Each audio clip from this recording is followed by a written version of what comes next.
It's very important for us to track all species in the game reserve, all your key species, especially rhinos, due to the threat that they are under.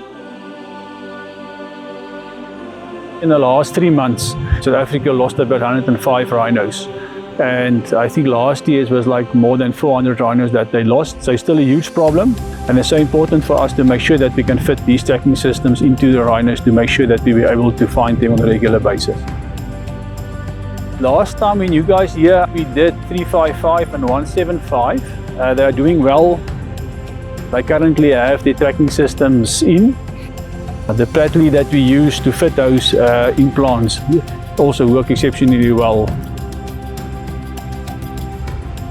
So we fitted 2 different kind of implants. The one is a normal VHF implant.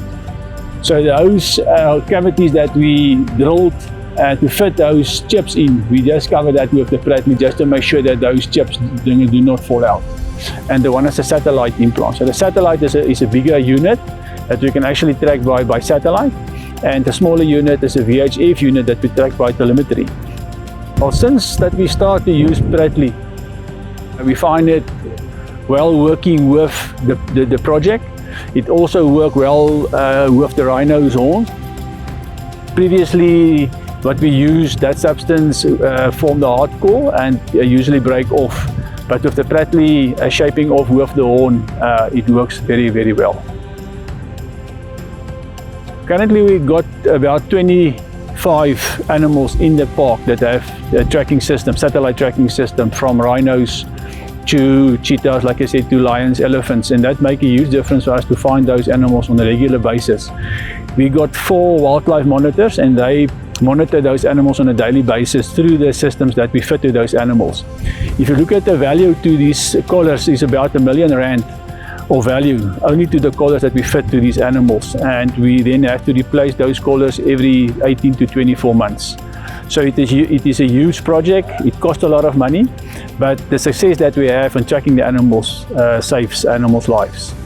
A few years ago, we started to invite the general public to collaring events, and I think it's basically twofold. One is where they pay for the seats, so that contributes to expenses on these events. So it's quite expensive. I just mentioned how expensive it is to replace those collars every 18 to 24 months. And also just to give the public the first-hand experience what's going on behind the scenes. You always see this on television. They can visit our website and they can then actually book seats on the set dates for these events. We would just like to thank Pratley for their support. We've been going for the last few years with you guys, and yeah, your support helps us a lot in conserving the rhinos in the game reserve.